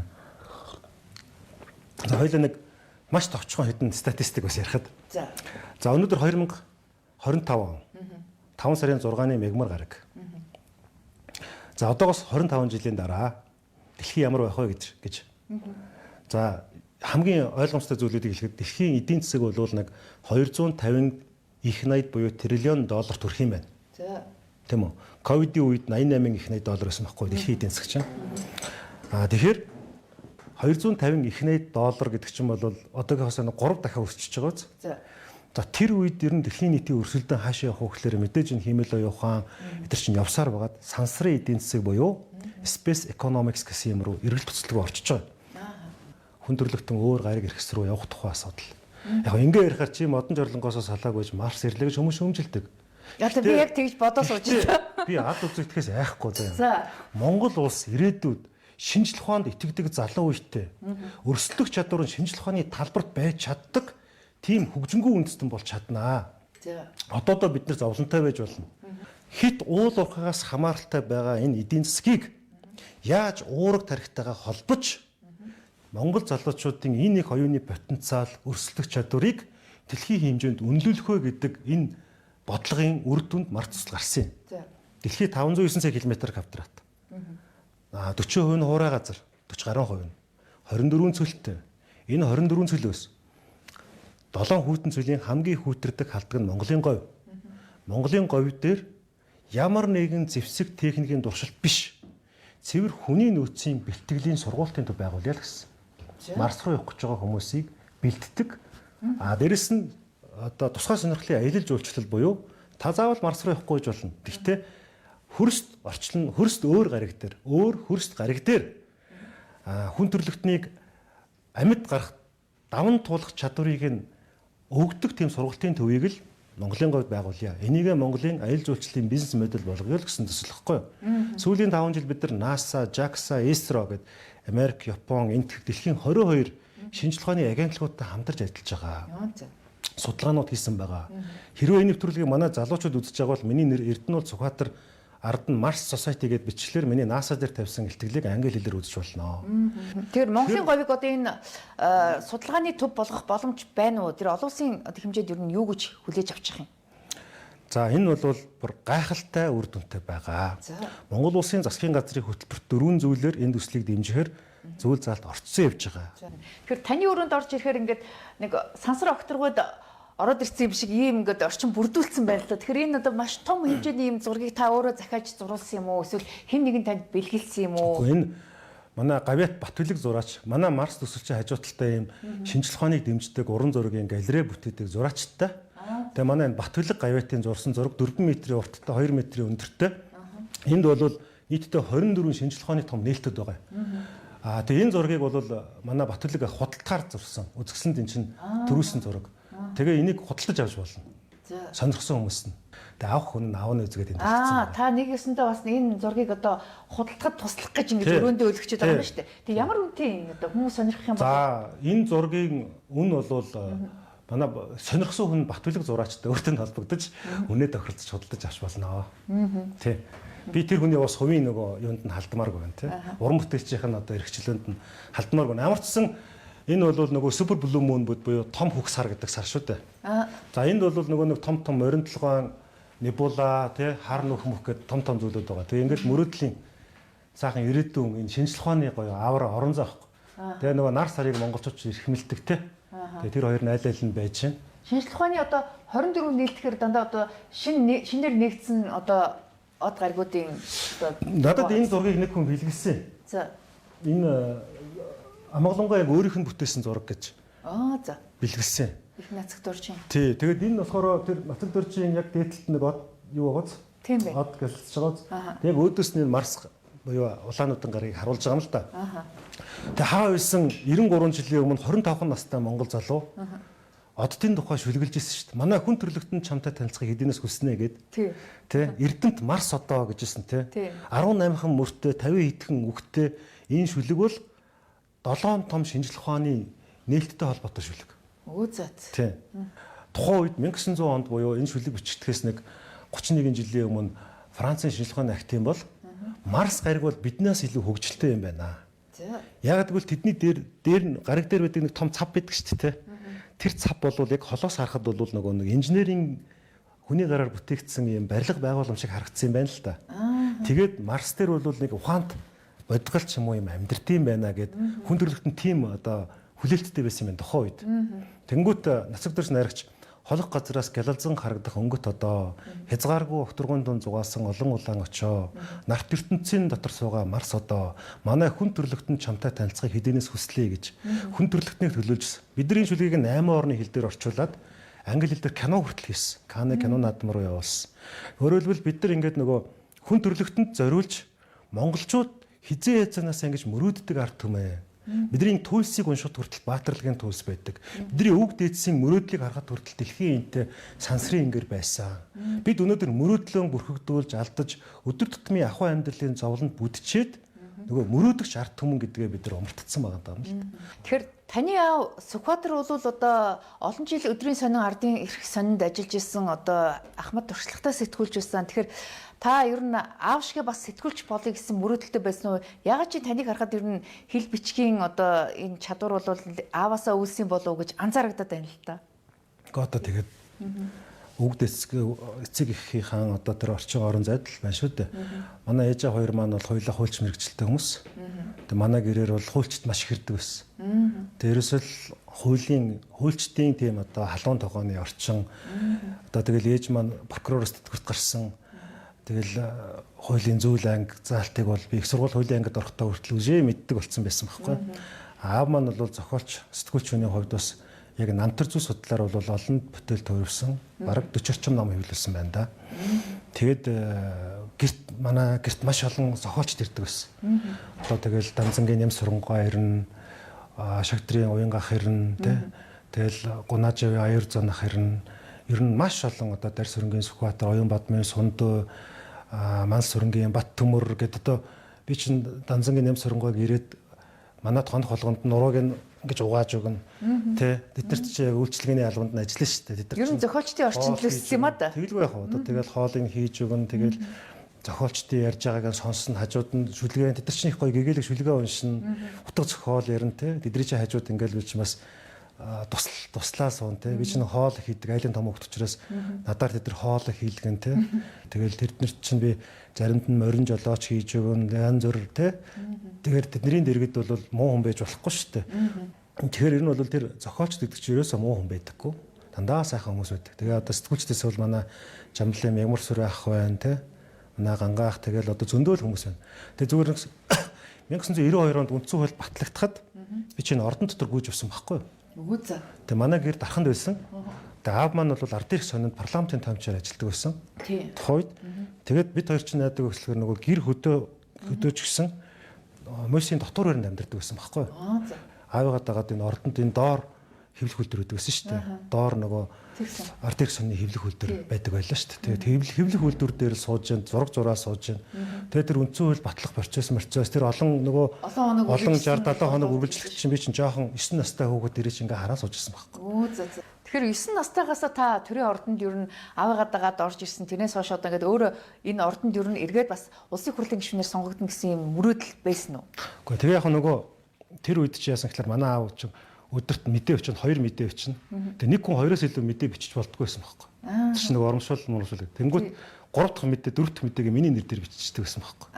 Зөв. Сүхбаатарын Эрдэнэ бол тэгээд өөрөөр хэлбэл 92 оны үндсэн хуулийн 93 оны үеийн тэр үеийн парламентын мэдээнүүдийн доор Сүхбаатарын Эрдэнэ бол гэсэн мэдээнүүд их байдаг. Одоо тэгээд 9 настай хүүхэд парламентын мэдээл бичээд исэн юм шиг ойлголт гарна. Гэхдээ яг хөө тэгээд нөгөө аав бол журмаараа Шилжингийн Сүхбаатар гээд 2 мэдээ өчөөд 3 дахь мэдээ, 4 дахь мэдээг миний нэрээр биччихэж байгаа байхгүй. Яг тэр зүйл юм байсан. Тэгээд өөр яах юм тэр чинь нөгөө журман тийм чинь тий. Тэгээд чи ямар хулгаалаа өрөөж байгаа ш мэдээл бичиж шүү дээ тий. Тэгээд тэр бүхэн одоо архивтэй байдаг. Миний дүүгийн нэр дээр бичсэн мэдээнүүд байдаг. Тэгэд гол нь айлвал яг зүгээр би өсөрд орох шалтгаан надаас 2 зүйлээс болсон. Нэгдүгээрт нь хэм бол энэ нөгөө хүүхд тухта талхны очорт зогсдог. Тэгэхэр чи нөгөө нэг ингээл том ах нар чи ингээл хавчуулагдаад чинь бүр нэг амьд үс юм болдог гэсэн. Тэр амьдралыг үзэхэр чинь тэр нэг хүний ирэх хэрэгчлөө. Дээрээс нь тэр сундын даштамб гэдэг одоо зурхаач би тэдийн арчсан хувьсгалын жагсаалын үеэр чинь талбай дээгүүр явж исэн байдаг хөөхгүй. Тэгээд нөгөө воончиг төрж явж байхад нэг эмэгтэй хүн урдуур нь ороод дайруулад нас уртсан нэг харсан байхгүй. Бүр цочирдсан байхгүй. Тэгэд хүмүүс яг нөгөө охтны амар цусгараагаа арчил гарсан гэдэг ч гэсэн санамсаргүйгээр нэг хүн аваачаа тэр хөл алдаа тэр вогоончигны урдуур ороод тэгээ араас нь хүмүүс түрээд тэр эмэгтэй амар өргөцсөн байхгүй. Тэрийг би нүдээр харчихсан. Тэр юу гэж хэлэх юм гэхээр эн чинь ийм аимшигтай зүйл болд юм байна ш тэгээд хүүхэд багтал тийм код орцсон байхгүй. Тэгэл 2000 оноос хойш бүх сонгуулиудад явсан. Хоёрт нь болохоор миний яг дүү маань доотлын дүү маань хөгжлийн бэрхшээлтэй. Тэгээд хөгжлийн бэрхшээлтэй хүмүүст ер нь нийгэм их харгас хатуу ханддаг байсан. Тахир дутуу эднэр гэж хэлдэг. Зарим нь тахир татууч гэж хэлдэг. Өөрөөсөө бус тийм одоо хөгжлийн бэрхшээлтэй хүүхдийг харах юм бол их тийм нүд үзүүрэлдэг эдэр байсан те. Тэгэхээр анх удаа тийм шудраг өсний мэдрэмж төрчихсэн. Яагаад бид чинь ингэж тэгээд тэр нэг үндсэн хуулийн чинь анх удаа уншчихлаа шүү дээ. 1991 онд би Монгол үчгээр яг одоо 1-р ангид орж исэн. Хүмүүн бичих сонингоо үзэл ингээл явсан түүхтэлтэй. Тий. Тэгэхээр ер нь бол үндсэн хуульд бол би үнэхээр хайртай. Үндсэн хуульд парламент ёсыг бол хамгаалахын төлөө бүх зүйлээ зориулна гэж боддог. Тэгэхээр одоо улсын хурлд одоо хэвлэлийн эрхчлөөний тухай хуулийг шинжлэх асуудал орж ирээд байл да. Тэгэхээр аавтай сэтгүүлж байсан хүн та өөрөө ч гэсэн сэтгүүл зүйн ойлголттой хүн. Тэгэхээр ер нь энэ хэвлэлийн эрхчлөөний хууль бас яг тийм хангалттай сайн хууль орж ирээгүй байна гэдэг ийм шүүмжлэл гарч байна. Энэ дээр та ямар бодолтой? Би энэ дээр 3 зарчим бодолтой байгаа. Нэгдүгээрт бол сэтгүүлчдийн энэ бол зөвхөн сэтгүүлчдийн сэтгүүл зүйн хууль биш. Ер нь энэ бол хэвлэлийн нийтлэг хэрэгтэй холбоотой үндсэн хууль төсны гол зарчмын тухай асуудал. Тийм учраас нэгдүгээр асуудал бол ерөөсөө хязгаарлах, хорих буюу төрд эрх мэдэл төлөвлөхийн эсрэг байх ёстой гэж үзэж байгаа. Энэ нэгдүгээр. Хоёрдугаар тэр төсөл дээр байгаа 5 дугаар бүлгийг бүхэлд нь хасах саналтай байгаа. Өөрөөр хэлбэл 4 дахь засаглал гэж байгаа хяналт тавих боломжтой тэр орон зайгийн сэтгүүлч нарт үлдээхийн тулд тэр ёс зүйн төрөөс тэднэрт шаардсан байгаа тэр зохицуултыг бүхэлд нь бүлэгчлэн хасах ёстой гэж үзэж байгаа. Тий. За 3 дугаарт нь гэх юм бол сэтгүүлчийг ямар нэгэн байдлаар нөгөө гэмт хэрэгт гэрчээр дууддаг ч гэдэг юм уу те эрхийг нь ингээ хязгаарладаг ч юм уу мэдээ бичснийхаа төлөө шоронгийн төмөр хаалга татдаг байх тэр зохицуултуудыг бид нар байхгүй болгох хэрэгтэй. Худал мэдээлэл гэдэг заалтыг оруулж ирээд. Айдсын хүчин зүйлийг оруулж ирээд айлгах замаар амын барина гэдэг зарчмыг энэ хуулинд оруулж болохгүй л гэсэн бодолтой байгаа. Тэгэхээр одоо энэ бол миний байр суурь. Одоо тэгээд тэр ажлын хэсэг дээрээ бүгдээрээ тал талаас нь ярилцаад хөрлийн дургу тодорхойсон шүү дээ. Хизээ сэтгүүлчд манд боллоо гэсэн тэр үед хилцүүлэг явуулъя гэсэн. Би энэ сандыг дэмжиж байгаа. Та тэгэхээр Сэлэнгээс сонгогдсон байхаа. Тэгэхээр өнгөрсөн 7 хоногт Сэлэнг аймагт ойн томоохон төмөр гараад нэлээд олон өдөр үргэлжилсэн ийм одоо төмөр гарлаа л да. Тэгэхээр та тэр төмөрт одоо яг унтраахад гар бие оролцсон юм уу? Сошиал дээр харахад та чинь зүгээр л нэг хүрз бариад наан энийгээ зогсож байгаа харагдах шиг болсон. Бас чухал асуулт. Чухал. За би таныг игдүүцгөө. Одоо гүг эн чинь би өстой нэрээ хинд ч хизэж нээлттэй байхдаа дуртай байна. Бүр асуугаасаа гэж хүсчихсэн зүйл байхгүй. Тэнд байсан хүмүүс бүгдээрээ л одоо харсан гэрчилсэн дээ. Яг ийм юм. Яг ард түмний игдүүцэж байгаа өнцөг бол зөв. Юмыг ингээд нөгөө өөр талаас харахаар яаж харуулж байгаагаас бас юм болно. Сая бол яг би ч ажиллаад тараал байжсэн чинь манай юунаас Нарангоо гэдэг одоо хушаатаас холбогдоод төмөр гарлаа хэцүү байна гэд. Тэгэл тэр өдөртөө шууд Даланбаатар гишүүн рүүгээ яриа шөндөө 11 гэж гараад 3 гэж хаад тэнд очсон. За. Тэр нэг 3 өнгөрж яхад гараад 6 өнгөрж яхад бууж байгаа явцсан тэрэлтэй. Тэгээд нэг 2 цаг гараад тий яг унтраагаад яг нэг унтраана гэж нэг баатарлаг хэлээд яг салхи тогтцсон байхгүй яг тэр үед чинь. Тэнд ч өөрхий тэгэл манай тархны онцгойгийнхан, Сэлэнгийн онцгойгийнхан, орхны онцгойгийнхан гэл хаанаасаа л намайг дөнгө очиход 151 хүн ажиллаж ирсэн л та. Тэгээд нутгийн иргэд мэргэд тэгээд байна. Тэрнээс нэг 70 албаа хаагчд байсан. Тэгээд тэнд чинь 6хан л гал үлээгч байсан байхгүй юу? За тэгээд 4 айлын гэр бараа шатсан гэдэг юм байгаа юм. За яг би нэг одоо бие өмөр бол тэнд очисон унтраасан гэдэг яг ямар ч сан оролцсон дүрлж байгаа уулын ороод дээр нэг 2 цаг гарan 3 цаг орчим ажилласан. Тэр нэг 22 3 настай залуугийн удирдлагын дор ингээл нөгөө балбаал явлаа. Тэр чинь унтрагдах юм байна, унтрагдахгүй юм байна тий. Тэгэл гутлын уул хайлал талдаа орсон. Таны зургийг харахад тэр гал унтрахад биечлэн оролцоогүй нэг л гоё ийм цэвэрхэн цагаан царайтай юм байсан. Одоо гал унтрахад ч одоо бас ингээл хамаг хувцсан нүг гэдэг тэр чинь хүмүүс тэгэл яг тэгээд яаж харахасаад болно доо. Би ч нөгөө битүү юм өмсцэн байж байгаад ярихтаа тайлцсан байсан тий. Тэгээ гол нь яасан бэ гэсэн чинь нөгөө над руу тэнд чинь сүлжээг байсан байхгүй. Лаймаа биш байхгүй. Буугаад ирсэн чинь нөгөө нэг уцаа ингээд сумын төвөнд чинь очингууд өчнөө 100 нөгөө дуудлага ирцэн. Цагаан нуураас ирж байгаа, хушаатаас ирж байгаа, зүүн бүрэнгээс ирж байгаа, мандлаас гал гарлаа гэд ирж байгаа. Хаасаагүй ирцэн. Гişүүн хаа явнаа л гэдэг байхгүй юу. Яа тэгэхээр өрд өдөр нь ингээд дуудлагууд ирээд би ингээд төмрийн бүс рүү явж яана гэд пост оруулчихгүй юу. Замын зураг тавиад. Тэгсэн чинь маргааш яг тэр үүрээр нь хаана яваад байгаа юм бэ гэж биш уг нь зүүн бүрөнд очих хэрэгтэй байсан хүн чинь хушаатад гал дээр очицсан яваад байдаг байхгүй юу. Тэгэнгүүт л манад нөгөө туслах яриад надаас таныг энд явж байгаа гэд оруулчих уу гэсэн чинь тэгээгээл тэгээд тэр рил болгоод бичлэгийг нь оруулчихгүй юу гэдэг нь нөгөө сонгогчдод маань нөхөр эрдэнэ бол таана явж байгааг л мэдүүлэх эхний сэтэл нь тэр байхгүй юу. Би таныг одоо өөрийгөө төмөр унтраахад оролцож байгаа гэдгийг одоо сошиалд зарлаад ингээд рекламны пауз хийж ингэж ойлгосон ч. За болон тэгж ойлгож болно. Хоёрдугаарт нь бол яг тэ анх удаа гişэн болол анх удаа төмөрт яваал актер мундаг гаргаад байгаа биш. Угасаал би төмөрт явдсан шүү дээ. Тэгээд манай Туван сайд Цэвэг дөржийн Туван сайд Даланбаатар бид гурав нийлээд яварсан 30 ширхэг гал унтраагч загсан. Гал үлэгч. За тэгээд ямар ч сан тэр нэг тоног хөрөмжөнд нь улсын хурлын гишүүнээс сарын төсвөөс нь гуруулаа нийлж байгаад нэг 30 ширхгийг Дархан Сэлэнг Төв аймагт аваад өгчээгээд хятадаас захиасан да одоо тэгээд 14 5 хонжиж ирдэг юм байна. Тэгээд ер нь одоо ингээд ойн томоохон төмрийг унтраахад ер нь зүгээр нэг жижигхэн гал одоо үлээгч ч гэдэм үү хүрсээр одоо боломжгүй. Тэгэхээр ингэж уулын орой руу ус зөөж гар нүцгэн явахын оронд зориултын одоо нэг гал унтраагч дээр нисдэг тэрэг байх шаардлагатай л гэж хараад байгаа юм. Тэг яг зүгээр ер нь бол нэг бүс болгонд нэг нисдэг тэрэг ч юм уу тийм онгоц ч юм уу эсвэл air track гэдэг юм байгаа. Air tractor гэдэг нэг шар онгоц нар байгаа юм. За 1 тонн ус авдаг байна. За дээрэс нь 4 тонн ус авдаг вертолет ч байна. Тэг янз бүрийн байна. Энийг онцгойгийнхны ажил хийх байлгүүд. Энэ дээр тэгээд энэ үеийн өнгөрсөн онгоцнууд гэж сонсогдоод байгаа ш. Тэгээд шинэ онгоц авъя гэхээр одоо манай Монголд энэ томоохон нуур далай байхгүй учраас усаа тэмдэглэхэд хэцүү гэдээ яриад. Хэцүү л гэж байна. Харин яг эрдэмтэд судлаачдын яриаг сонсохоор нэг өөр байгаа юм. За. Гэхдээ ямар ч үсэн гамшигын үеийн менежмент гэдэг бол миний бодлоор бол ингэж л утсан. За ингээд хараа төмөр гарлаа. Хөрх юм уу нутгийн иргэд маань очлоо шүү дээ. Тэр чинь эхлээд амнаас эрүүл мэндэ бодох хэрэгтэй шүү дээ. Тийм үстэй. Тэгэхгүй тэгээд чурган төмөрөнд явж хагаад салхи нэг эргээл тэгэл цормон дотор өөрөө орчвол яах вэ? Тэр чинь хордон тийм үстэй. Тэгэхээр ер нь бол энэ иргэний хамгаалтыг одоо маш сайн болох хэрэгтэй юм л. Та санаж байгаа бол 24 оны 1 сарын 21-ний шөнийн 00:01 цагт Дүнжин гарын дэлбэрэлт болсон. Тэгсэн. Тэгээд бид тэр дэлбэрэлтийн лайвыг хийсэн шүү дээ. Яа, таних мөс үү нэрээ? Тий. Шөнийн суугчих байна даа. Шөнийн 1 цагаас өглөөний 6 цаг хүртэл павербанк залгаа лайв гэдэг. Яг тэрний зорилго нь тэнд байгаа хүмүүсийг нэг руугаа яриасаа, мэдээсэй гэд хэрвээ тэр бичлэгийг одоо анхааралтай харах юм бол сүүл цагдаагийн газраас надаас мэдүүлэг аваад тэр бичлэгийг зөндөө үзсэн. За. Ингээ үзэх юм бол за энэ ингээд нэг сони юм байна шүү. Энэ яг дэлбэрэх гээд байна гэд удаадраа хэлсэн байхгүй. За. Тэгэж хэлсээр байхад тэр дөрөв хүн ингээл дэлбрээл ингээл одоо амнасаа нас нь хохирсон шүү дээ тий. Тэн дээр зөндөө хэлсэн. Тэгээ маргааш нь надаас CNN, BBC, Al Jazeera гэд дэлхийн 20 гаруй хэвлэл надаас ярьцлага авсан шүү дээ онлайнаар. Үзээ. Тий. Ягаад заавал танаас гэж нөгөө нэг анхны их сурвалж. За. Тэгэл нөхцөл байдлын тухай надаас асуусан. Хэдэн цаг хэдэн минутанд юу болсон? Яасан ийсэн? Одоо Al Jazeera гэж бичээд миний нэр дээр бичвэл айгуул гараад ирэх бах. 20 гаруй хэвлэл би ярьслаа өгсөн шүү дээ онлайнаар.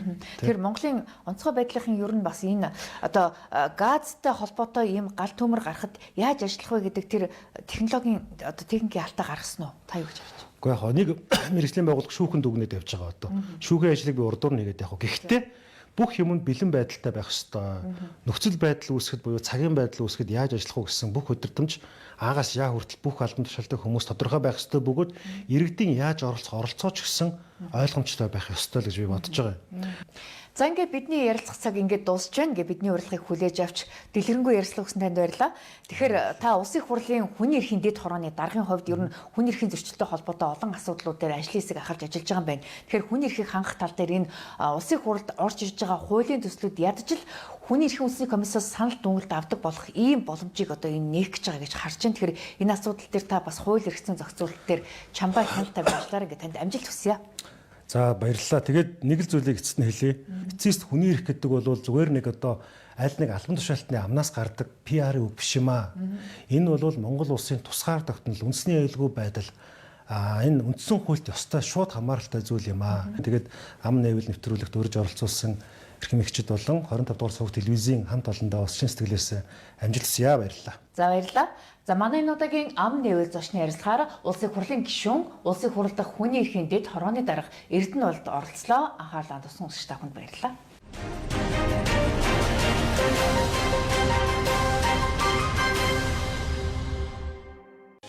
Газрын шимээр амьдралд амт нэмнэ.